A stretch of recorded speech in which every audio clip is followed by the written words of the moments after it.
Hello everyone, and welcome to episode 37.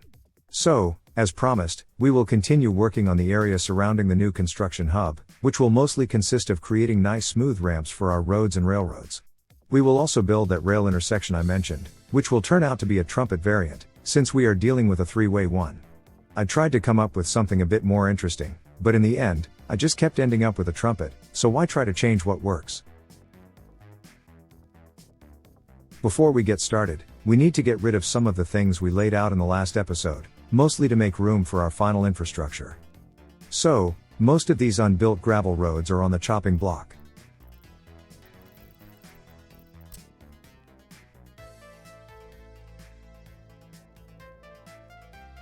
Next, we need yet another construction outpost. I foolishly send the machines back to Kirkomov, but we need them more than ever.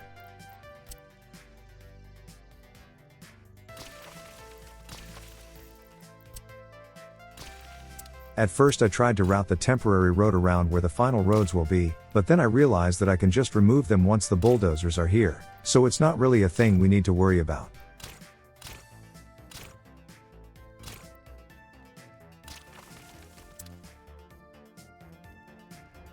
So, once again, we need 2 pairs of bulldozers and excavators at the site, so after loading them up on the trucks, we just send them over.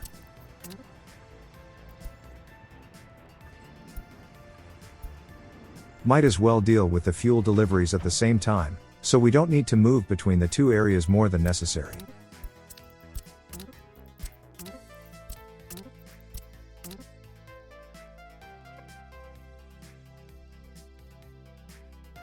While they are on their way, let's see if we can get started on the rail junction.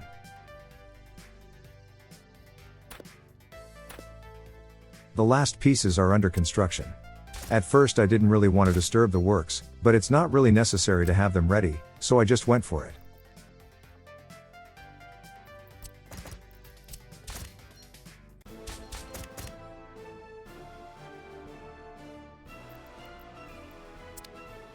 Same as with everything else around here, we need the earth movers to be present. Thankfully, they are pretty close already. And I just noticed that we still have this defunct outpost on the top of the ridge. We can safely get rid of it now.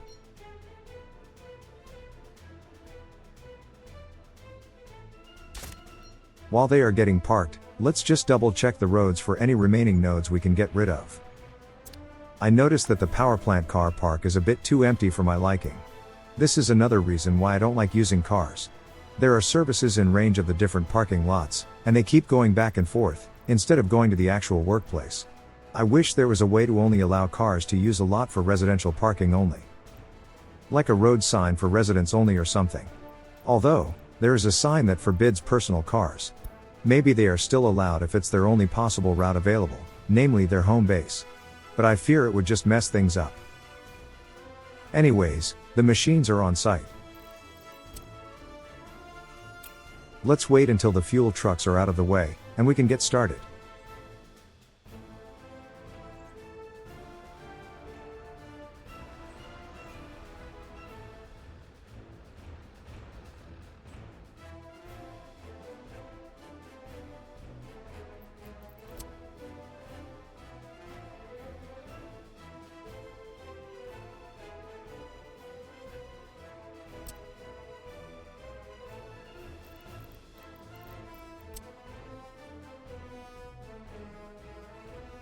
Alrighty then, let's go for it.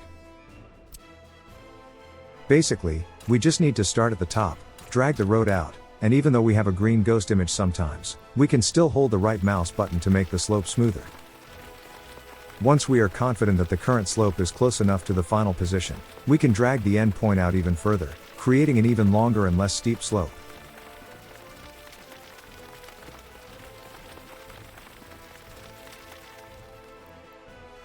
Before placing the road, we can do the same for the other lane.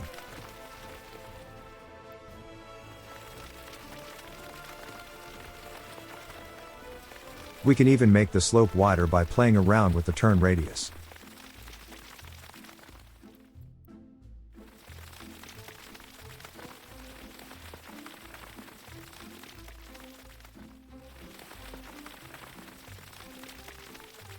That should be more than enough for what we need.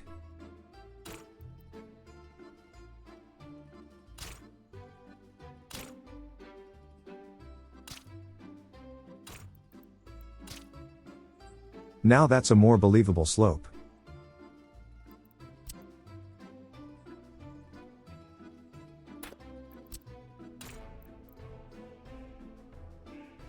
We might as well try to make the last steps of the mountain descent smoother too. Let's check how far the groundwork machines can reach, so we don't overextend ourselves.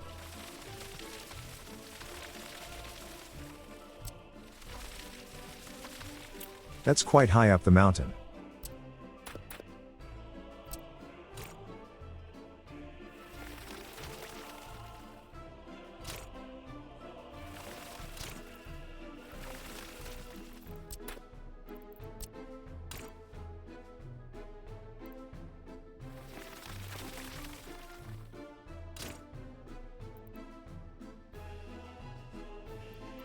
We can do the same we did before. Start smoothing out the slope, and move further and further away as the work progresses.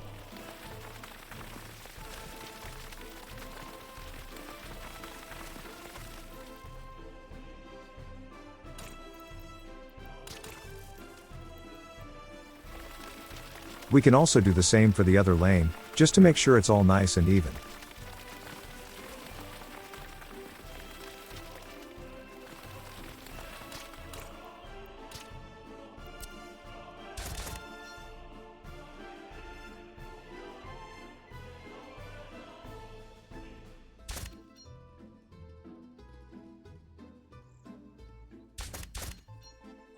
Yeah, this will do nicely. At this point, we can just hook this end up to the construction hub's main intersection.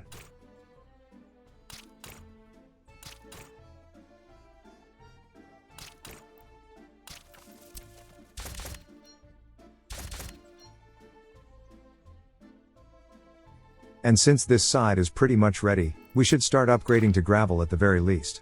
Since this will be a long construction job, we will be better off in the long run if the travel times are not overly long.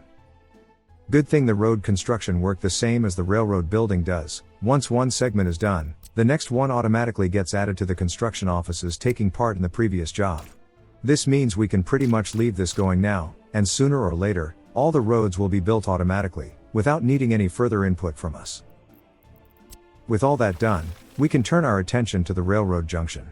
Since this will be a zero conflict intersection, we will need to add some overpasses. As usual, we begin by adding some guardrails along the actual tracks, so dirt doesn't spill over too much. Then, we create two little hills on both sides. That's where the bridges will sit.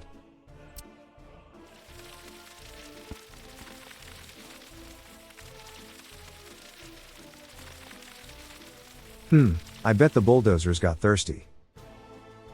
Yep, both went to the gas station to refuel. Alright, let's get back to work. And in case you're new, no, I don't like using the pause exploit that prevents fuel usage when changing the terrain. Feels a bit too much like cheating.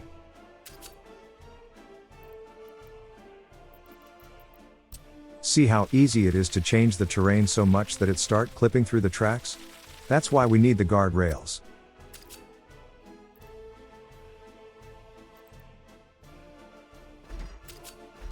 Alright, that's the double overpass placed. Those bridges will deal with the outer lane of the main line. Before we place the connecting tracks, we might as well build up the embankments for the ascending tracks.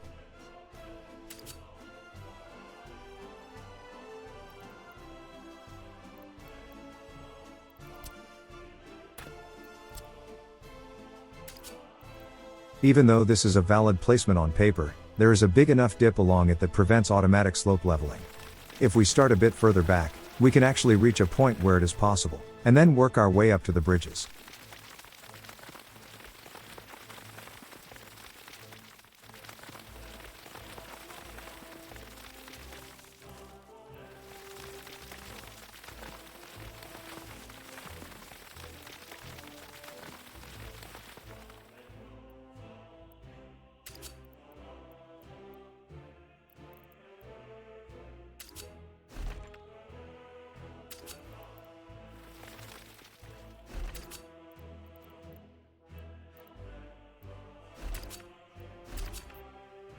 In case only one lane is buildable, we can just start over, and make the slope a bit wider.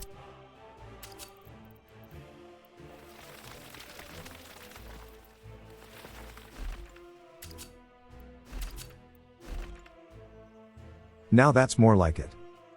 The slope itself is still a bit too narrow for my liking, so let's work on that next.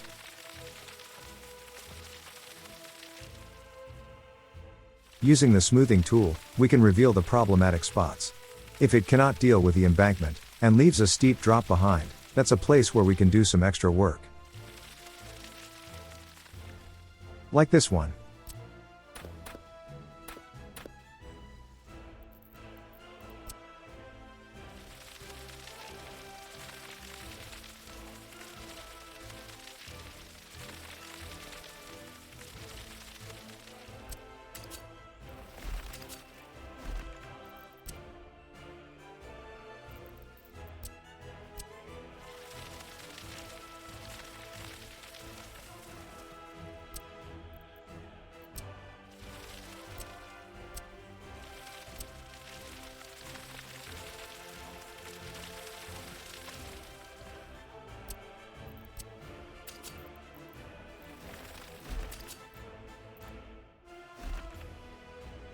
Alright, this will do nicely I think. The uneven terrain does mean that the actual ride will be a bit bumpy, so I still might work on it a bit, but the actual tracks themselves are nice and even as the slope goes along. Next, let's smooth down the area a bit, although I doubt it was all that necessary. But I still would like the big curve of the trumpet to be as wide as possible, so let's give it some room if we can.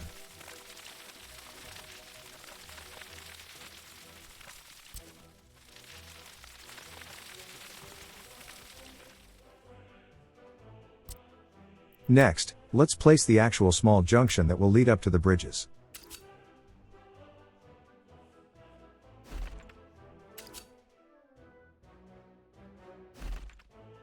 For a second I did consider making it big enough to allow for a Q block to be placed between the two switches, but in the end, I just went with the smallest one possible.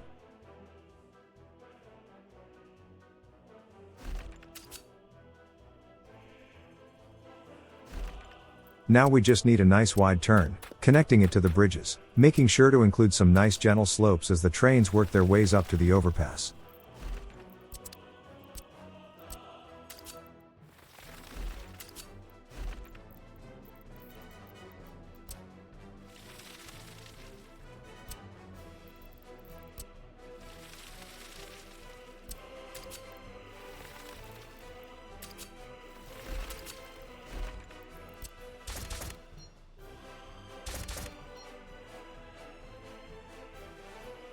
Oh yeah, that will be perfect.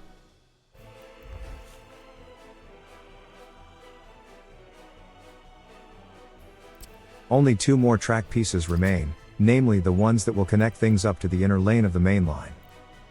Either way, you can change how the curves behave, by holding Control. By default, the turn will be placed where the two straight tracks meet, but if you hold Control, the turns will happen at the start of the segment, instead of in the middle.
Yeah, this will be just great.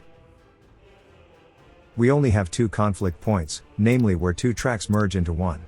We also have two where a single track splits in two, but that's fine, since those are not switches where trains would need to wait for their turn.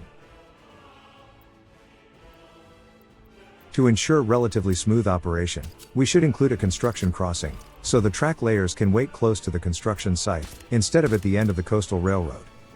Also, I made the mistake of assigning other segments first, instead of the crossing. I will fix that by giving them higher priority in a second.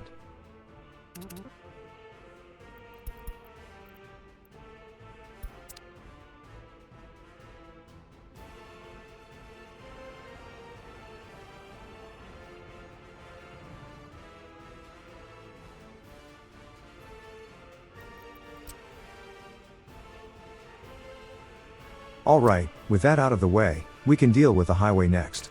It will just run along the rails, I think.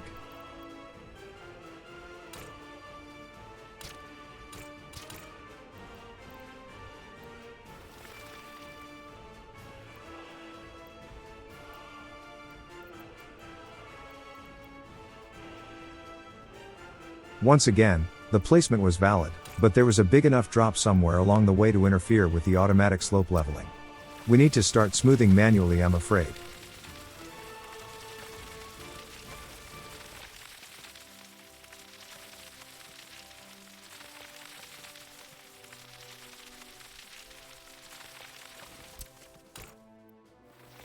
Now that's better.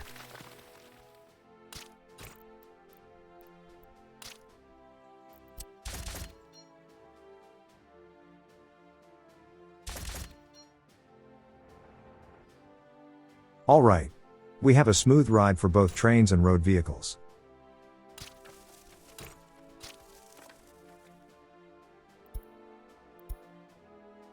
Just for completeness sake, I did try to smooth out the dips between the two, but as usual, the game is a bit schizophrenic when it comes to working on slopes near existing buildings or infrastructure. I kind of wish it was more like Transport Fever 2, where terrain manipulation is a really enjoyable part of the game. Here, it's a bit more painful. I don't really mind though, the economic complexity more than makes up for it in my book.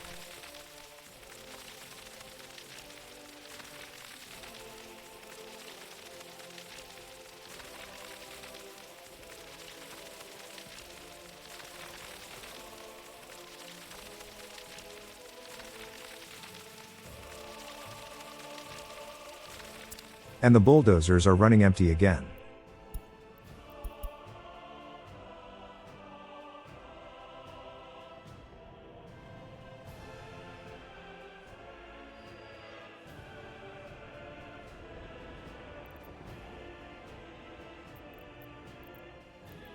And here comes the bug of the day.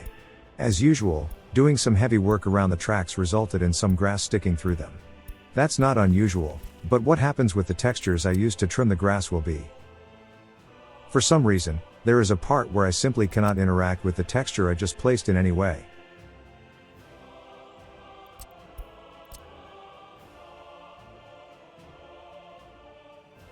I will not be able to get rid of it today. I can only hope a game reload will fix this, because this is a pretty big deal for me.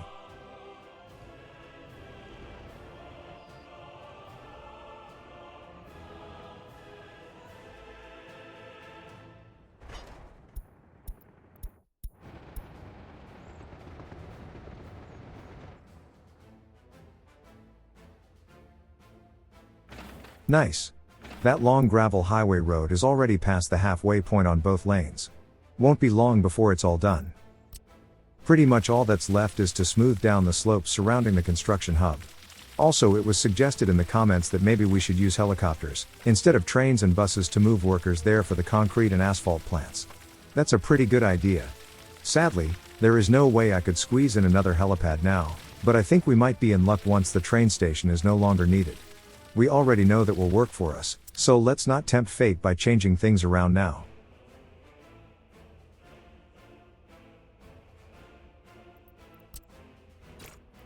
Okay, I couldn't squeeze the outpost road past the main highway. We will just need to wait until they are done, and then we can connect them up to free the machines.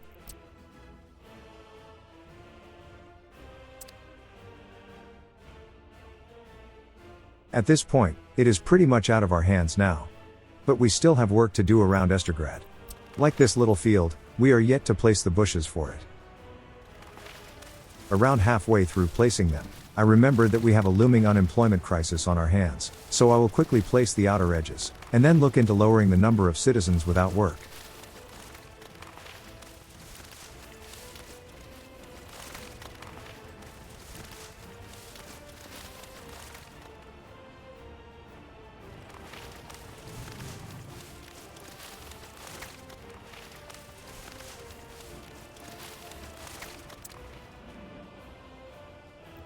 Also, there are quite a few issues popping up on the outermost apartment blocks. The biggest is obviously the lack of alcohol, but we also have quite a few people out of a job thanks to the lack of childcare, and a couple issues regarding buying meat and clothes. The clothes will be a bit of a bigger issue. As it turns out, the factories making them are completely shut down. We have enough workers, so that's not what's holding things up.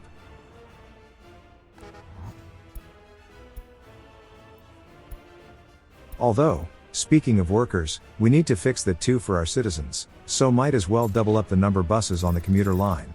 It won't hurt if the buses are already spacing themselves out while we troubleshoot the real issue facing our clothing industry. As usual, we might as well wait for them to get to the depot first, and only assign them to the line once they leave for a refuel. Saves us a couple clicks.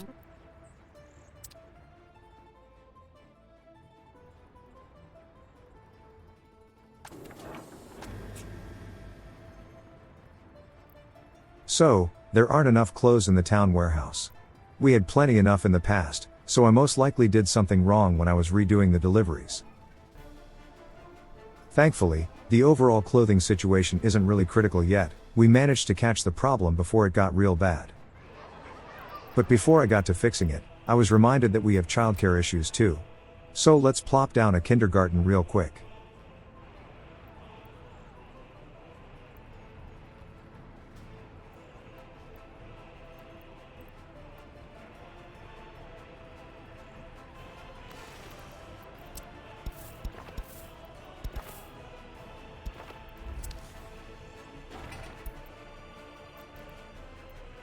There are also complaints about meat in the outermost blocks, but there is plenty available in the local shop, so I suspect that was mostly due to time management issues, instead of real shortage of goods.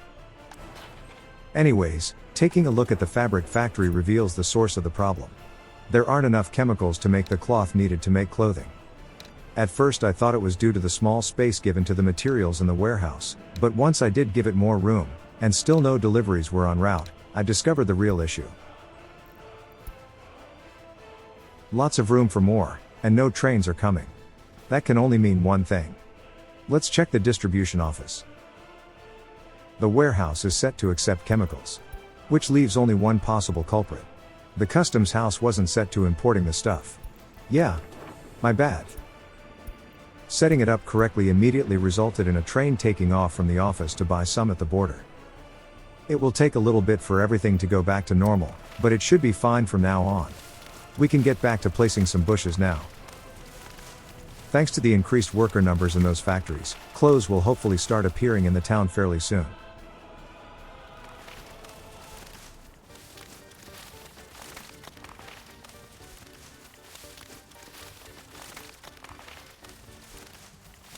You might notice that I don't place bushes along the trees. I don't think it's really necessary to have an extra layer of foliage in front of the coastal forests.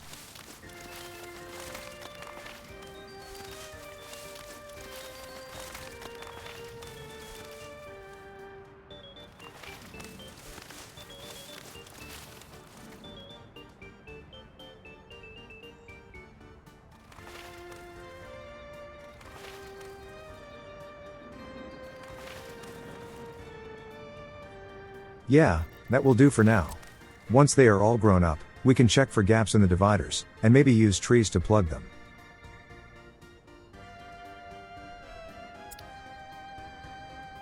Speaking of trees, I think this little space will be nicer with those, instead of bushes.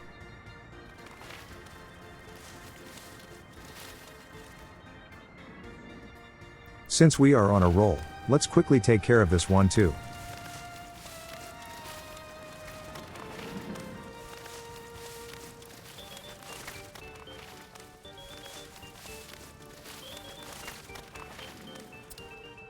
Alright, let's check on the clothing factories. I'm glad to see lots of smoke coming out of the chimneys, and it seems we already have a train coming to pick up some of the finished products. Clothing satisfaction dropped down to around 70% in the end, so the biggest crisis was averted. Going back to the ongoing constructions, the roads are about to be completed. And just as expected, the next segments in line are automatically added to the queue. If we leave this alone, the roads will be done all by themselves. By the way, as I was editing, I did boot up the game to check if we can get rid of this texture, and sadly, it remained bugged. That's a pretty big one. Let's hope we can cover it up with the tracks somehow, because it's a pretty big eyesore.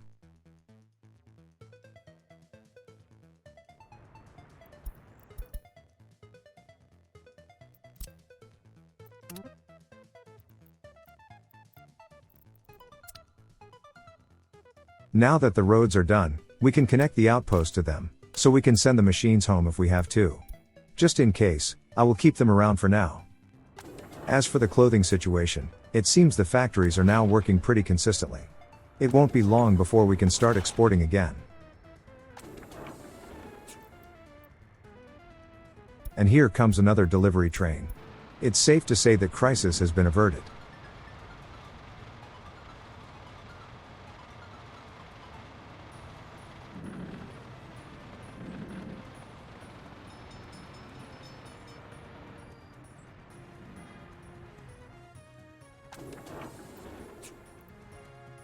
Of course it will take some time for the actual complaints to go away, not much we can do about that at this point. It's always better to not have complaints in the first place. I suppose we could spend some of our remaining time in this episode to do some decorating. Take this amphitheater for example. It looks a bit lonely right now. Adding a couple trees around it should fix that. My next idea was to add a footpath around it in the same half-circle shape, but these decorations have a footprint, so I had to abandon those plans, thanks to the collisions. I really wish more modders would adopt the zero footprint method of doing decorating stuff. Would be so much more convenient. Not to mention the unnecessary material requirements. If the building is purely decorative, with zero gameplay benefit to them, they should be completely free, and should be freely placeable without collisions. Since we cannot place the walkways, let's just settle for some trees, as a plan B. Well, except there. As usual, we will need to reload the game to make those areas plantable again.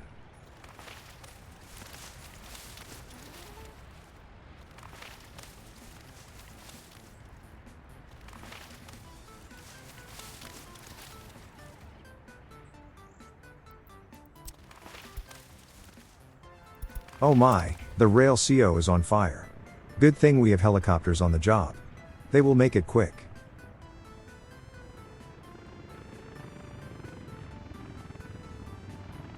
And the fire was extinguished before the fire truck even got to it.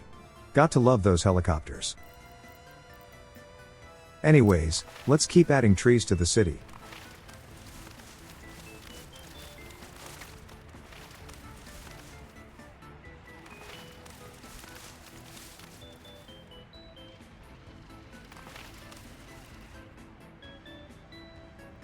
As usual, a university building could do with a monument in front. Sadly, I didn't really leave enough space for anything big, so another hammer and sickle mural will have to do. We have the same at the other college, which might be a bit repetitive.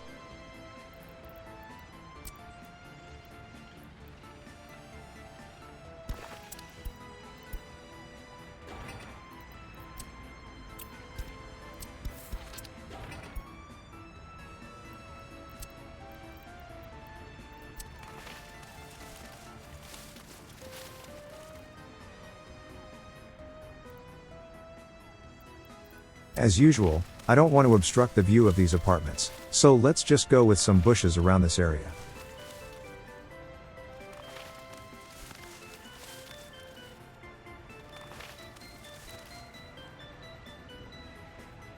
As for these lonely looking road connections, let's just use textures to make them look a bit less out of place.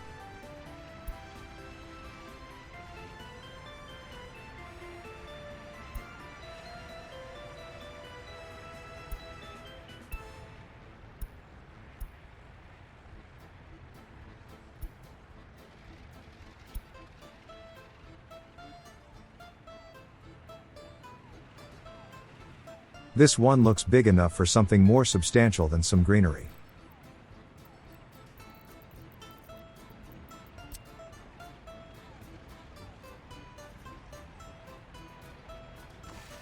We can place some bushes around it to complete the picture later.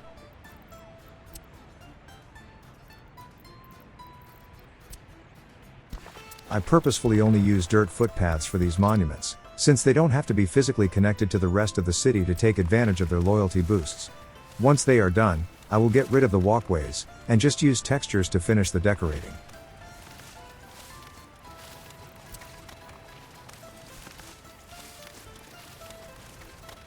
As for the next episode, I think we will need to keep working a bit more on the city.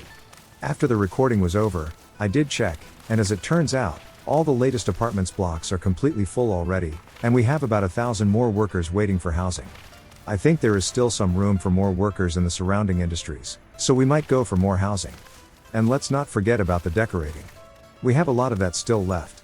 Good thing the construction hub will keep the Kirkomov offices busy for quite a while, so we have a lot of time to kill. Not to mention all the new roads we've been building lately, we should really check on the intersections, and make sure they have the proper signage. But most important of all, we need to add more buses to the roads. Sure, the unemployment dropped to 2% by the end of this episode, but if we keep adding more housing, that will only increase that number. Anyways, thank you for watching. If you liked the video, then leaving a like and subscribing to the channel just might motivate me to make more. If you are more in the donating mood, you can find a link to my Ko-fi page in the description, where you can buy me a glass of water. I don't really drink coffee.